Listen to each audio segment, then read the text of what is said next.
Welcome back to our YouTube channel. Let's go.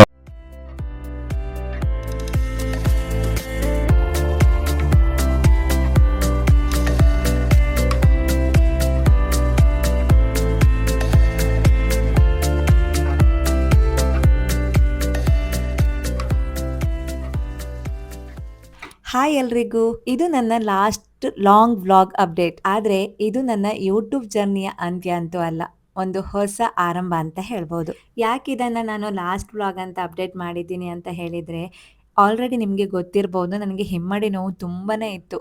So ಇದರಿಂದ vlog ಮಾಡಿಕೊಂಡು ಟ್ರೆಸ್ ಮಾಡಿಕೊಂಡು video ಮಾಡಲಿಕ್ಕೆ ತುಂಬ ಕಷ್ಟ ಆಗ್ತಾ ಇತ್ತು. ಸೊ ಹಾಗಾಗಿ ನಾನೊಂದು ಬೇರೆ ರೀತಿಯಲ್ಲಿ ಯೂಟ್ಯೂಬ್ ಜರ್ನಿ ಸ್ಟಾರ್ಟ್ ಮಾಡೋಣ ಅನ್ಕೊಂಡಿದ್ದೀನಿ. ಹೌದು, ಡಾಕ್ಟರ್ ಪ್ರಕಾರ ನನಗೆ ವಿಟಮಿನ್ ಡಿ ಕೊರತೆ ಇತ್ತು. ಇದರಿಂದ ತುಂಬ ದಿನಗಳು ನೋವು, ಆಯಾಸ, ಮಾನಸಿಕ ಒತ್ತಡ ತುಂಬ ಅನಿಸ್ತಾ ಇದೆ. ಸೊ ಹಾಗಾಗಿ ಮಕ್ಕಳ ಜವಾಬ್ದಾರಿ, ದಿನನಿತ್ಯದ ಕೆಲಸಗಳು, ಆರೋಗ್ಯ ಸಮಸ್ಯೆ ಇವೆಲ್ಲದರ ನಡುವೆ ಕೆಲವೊಮ್ಮೆ ವಿಡಿಯೋ ಮಾಡೋದಕ್ಕೂ ಕೂಡ ಮನಸ್ಸಾಗ್ತಾ ಇರಲಿಲ್ಲ. ಆದರೆ ನಾನು ನನ್ನ ಆರೋಗ್ಯವನ್ನ ನಿರ್ಲಕ್ಷ್ಯ ಮಾಡಬಾರ್ದು ಅಂತ ಹೇಳಿ ಈ ರೀತಿ ಒಂದು ನಿರ್ಧಾರಕ್ಕೆ ಬಂದಿದ್ದೀನಿ. ಅದಕ್ಕಾಗಿ ಇವತ್ತಿನಿಂದ 21 ಡೇಸ್ ಚಾಲೆಂಜ್ ಶುರು ಮಾಡಿದ್ದೀನಿ. ಡಾಕ್ಟರ್ ಸಲಹೆಯಂತೆ ಸಿಂಪಲ್ 20 ನಿಮಿಷಗಳ ಎಕ್ಸಸೈಜ್, ಬೆಳಗಿನ ಸೂರ್ಯನ ಬೆಳಕು ಮತ್ತು ಹೆಲ್ದಿ ಫುಡ್ ಹೆಚ್ಚು ಗಮನ ಕೊಡಬೇಕಂತ ಹೇಳಿದರು. ಹಾಗಾಗಿ ಇನ್ಮುಂದೆ ನನ್ನ ಚಾನಲ್ನಲ್ಲಿ ಡೈಲಿ ಲೈಫ್ ಅಪ್ಡೇಟ್ಗಳನ್ನು ಮಿನಿ ವ್ಲಾಗ್ ಮೂಲಕ ನಿಮ್ಮ ಜೊತೆ ಶೇರ್ ಮಾಡ್ಕೊಳ್ತಾ ಇದ್ದೀನಿ. ಜೊತೆಗೆ ಹೆಲ್ದಿ ಮತ್ತು ಈಸಿ ರೆಸಿಪಿಗಳು, ಮಕ್ಕಳ ಟಿಫಿನ್ ಬಾಕ್ಸ್ ಐಡಿಯಾಗಳು, ನನಗೆ ಉಪಯೋಗವಾಗುವಂತಹ ಕೆಲವು ರೆಸಿಪಿಗಳು, ಎಂಟರ್ಟೈನ್ಮೆಂಟ್ ಕಂಟೆಂಟ್ ಎಲ್ಲವನ್ನ ನಿಮ್ಮ ಜೊತೆ ಹಂಚ್ಕೊಳ್ತೀನಿ.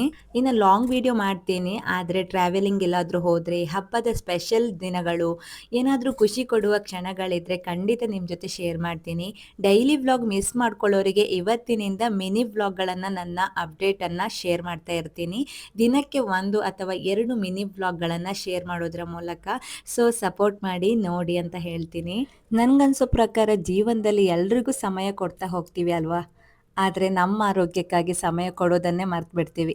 ದೇಹ ನಮಗೆ ನಿಧಾನವಾಗಿ ನೋವು ಕೊಟ್ಟು ನೆನಪಿಸುತ್ತೆ, ನಿನ್ನನ್ನು ಮೊದಲು ನೀನು ನೋಡ್ಕೊ ಅಂತ ಹೇಳಿ. ಪ್ರತಿದಿನ 10 ನಿಮಿಷ ಸೂರ್ಯನ ಬೆಳಕು, ಸ್ವಲ್ಪ ವ್ಯಾಯಾಮ, ಒಳ್ಳೆಯ ಆಹಾರ ಮತ್ತು ಮನಸ್ಸಿಗೆ ಸ್ವಲ್ಪ ವಿಶ್ರಾಂತಿ, ಇವು ಸಣ್ಣ ವಿಷಯಗಳಂತೆ ಕಾಣಬಹುದು, ಆದರೆ ನಮ್ಮ ಜೀವನದಲ್ಲಿ ಬದಲಾಯಿಸುವ ದೊಡ್ಡ ಅಭ್ಯಾಸ ಇದೆ ಅನ್ಸುತ್ತೆ. ನಾವು ನಿಧಾನವಾಗಿ ಆರಂಭಿಸಿದ್ರೂ ಪರವಾಗಿಲ್ಲ, ಒಂದು ದಿನ ಬಿಟ್ಟರೂ ಪರವಾಗಿಲ್ಲ, ಆದರೆ ನಮ್ಮ ಆರೋಗ್ಯವನ್ನು ಬಿಟ್ಬಿಡಬಾರ್ದು. ಯಾಕಂದರೆ ಆರೋಗ್ಯ ಚೆನ್ನಾಗಿದ್ರೆ ಮಾತ್ರ ನಮ್ಮ ಕನಸುಗಳು ಬದುಕಬಹುದು, ನಮ್ಮ ಕುಟುಂಬಕ್ಕಾಗಿ ನಗ್ಬಹುದು, ನಮ್ಮನ್ನು ನಾವು ಮತ್ತೆ ಕಂಡುಕೊಳ್ಬಹುದು. ಹಾಗಾಗಿ ಇವತ್ತಿನಿಂದ ನಾನು ನನ್ನ ಆರೋಗ್ಯಕ್ಕಾಗಿ ಒಂದು ಸಣ್ಣ ಹೆಜ್ಜೆ ಇಡ್ತಾ ಇದ್ದೀನಿ. ನೀವು ಕೂಡ ನಿಮ್ಮ ಆರೋಗ್ಯಕ್ಕಾಗಿ ಒಂದು ಸಣ್ಣ ಹೆಜ್ಜೆ ಇಡಿ ಅಂತ ಹೇಳ್ತಾ, ಏಕೆಂದರೆ ನಮ್ಮ ಜೀವನದಲ್ಲಿ ಅತ್ಯಂತ ದೊಡ್ಡ ಹೂಡಿಕೆ ಅನ್ನೋದೇ ನಮ್ಮ ಆರೋಗ್ಯ. ಸೊ ಇಷ್ಟು ಅಪ್ಡೇಟ್ ಕೊಡ್ತಾ ಇವಾಗ ಬನ್ನಿ, ನಾನು ಮಧ್ಯಾಹ್ನದ ಒಂದು ರೆಸಿಪಿನ ಶೇರ್ ಮಾಡ್ತಾ ಇದ್ದೀನಿ. ಸೊ ಇವಾಗ ನಾನು ಹೊರಗಡೆ ಹೋಗಿದ್ದೆ, ಅವಾಗ ಒಂದು ಮಶ್ರೂಮ್ ಪ್ಯಾಕೆಟ್ ನೋಡಿದ್ದೆ. ಮಶ್ರೂಮ್ ಅಂತ ಹೇಳಿದ್ರೆ 2 ರೀತಿ ಬರುತ್ತೆ, ಇದಕ್ಕೂ ಕೂಡ ಏನೋ ಅಣಬೆಗೆ ಹೆಸರಿದೆ, ಬಟ್ ನನಗೆ ಇವಾಗ ನೆನಪಿಗೆ ಬರ್ತಾ ಇಲ್ಲ. ಬನ್ನಿ ಇವಾಗ ಅದನ್ನು ನಾನು ಹೇಗೆ ಮಾಡ್ತೀನಿ ಅನ್ನೋದನ್ನು ಸಿಂಪಲ್ ಆಗಿ ಶೇರ್ ಮಾಡ್ತೀನಿ. ಇದ್ರ ಜೊತೆ ಒಂದು ಮಾವಿನ ಹಣ್ಣಿನ ಚಟ್ನಿ ಕೂಡ ಶೇರ್ ಮಾಡ್ತಾ ಇದ್ದೀನಿ, ಮಿಸ್ ಮಾಡಿದೆ ನೋಡಿ, ತುಂಬ ಚೆನ್ನಾಗಿ ಬರುತ್ತೆ.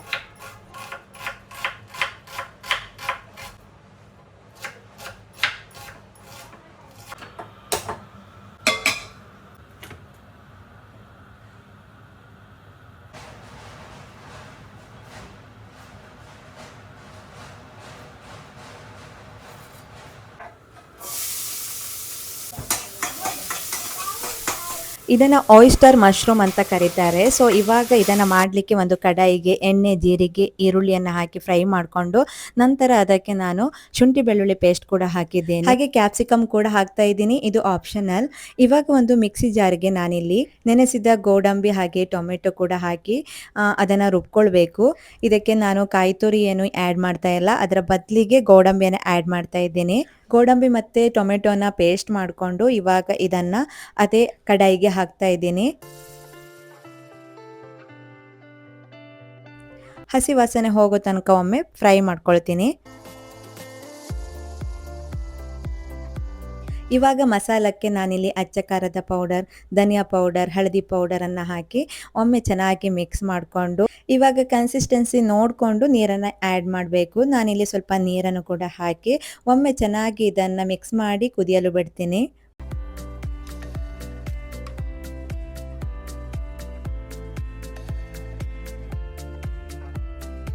ಒಂದು ಕುದಿ ಬರುತ್ತಿರುವಾಗೆ ಇವಾಗ ನಾನು ಈ ಮಶ್ರೂಮನ್ನು ಇದಕ್ಕೆ ಹಾಕ್ತಾ ಇದ್ದೀನಿ. ಸೊ ಮಶ್ರೂಮ್ ಹಾಕಿದ ಮೇಲೆ ಚೆನ್ನಾಗಿ ಒಮ್ಮೆ ಇದನ್ನು ಬೇಯಿಸ್ಕೊಂಡು ಕೊನೆಗೆ ಇದಕ್ಕೆ ಕೊತ್ತಂಬರಿ ಸೊಪ್ಪು ಹಾಕಿದರೆ ಮಶ್ರೂಮ್ ಕರಿ ರೆಡಿ ಆಗುತ್ತೆ.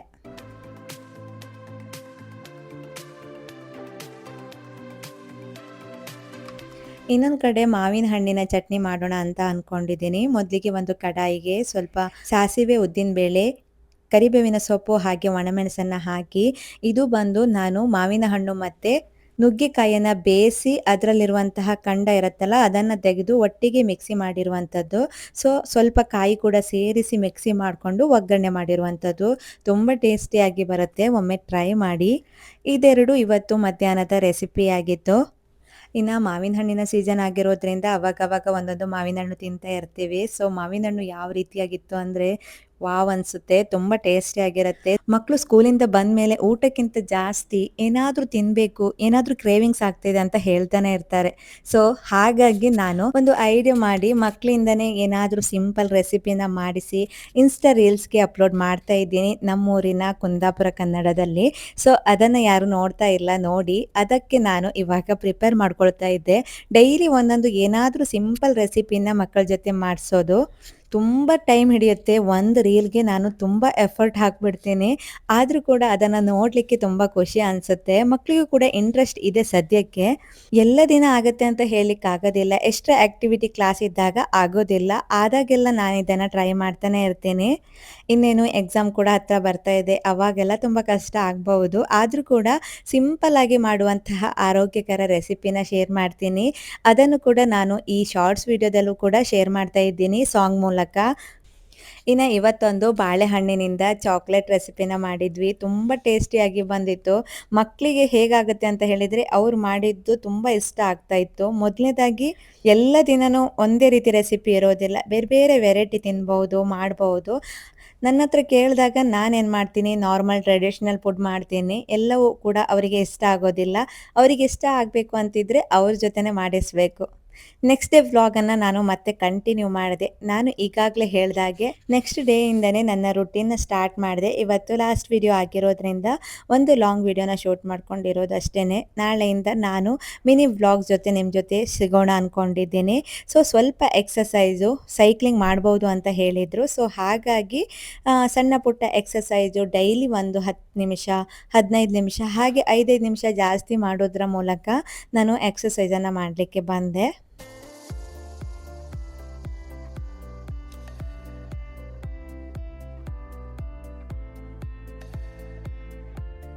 ಇದ್ರ ಜೊತೆ ಫುಡ್ ರೂಟೀನ್ ಕೂಡ ಇತ್ತು. ಅದನ್ನು ಕೂಡ ಹೋಗ್ತಾ ನಿಮ್ಮ ಜೊತೆ ಶೇರ್ ಮಾಡ್ತಾ ಹೋಗ್ತೀನಿ. ಮಿಸ್ ಮಾಡದೆ ನನ್ನ ಮಿನಿ ವ್ಲಾಗ್ ನೋಡಿ ಹಾಗೆ ಸಪೋರ್ಟ್ ಮಾಡಿ ಅಂತ ಹೇಳ್ತೀನಿ. ಏನಾದರೂ ನಿಮ್ಮ ಅನಿಸಿಕೆಗಳಿದ್ದರೆ ಕಾಮೆಂಟ್ ಬಾಕ್ಸಲ್ಲೂ ಕೂಡ ತಿಳಿಸ್ಬೋದು. ಕೆಲವೊಮ್ಮೆ ಒಂದು ಹೆಜ್ಜೆ ಹಿಂದೆ ಇಡುವುದು ಅಂತ್ಯವಲ್ಲ, ನಮ್ಮ ಆರೋಗ್ಯ, ಸಂತೋಷ ಮತ್ತು ಹೊಸ ಕನಸುಗಳ ಕಡೆಗೆ ಇಡುವ ಮೊದಲ ಹೆಜ್ಜೆ ಅಂತ ಹೇಳ್ಬೋದು. ಸೊ ನೋಡಿದ್ರಲ್ಲ, ಇದಾಗಿತ್ತು ನನ್ನ ಇವತ್ತಿನ ಲಾಸ್ಟ್ ಅಪ್ಡೇಟ್ ಅಂತ ಹೇಳ್ತಾ ಮುಂದಿನ ವಿಡಿಯೋದಲ್ಲಿ ಮುಂದಿನ ಮಿನಿ ವ್ಲಾಗ್ ಜೊತೆ ಮತ್ತೆ ಸಿಗ್ತೀನಿ. ಅಲ್ಲಿ ತನಕ ಎಲ್ರಿಗೂ bye bye. Thanks for watching.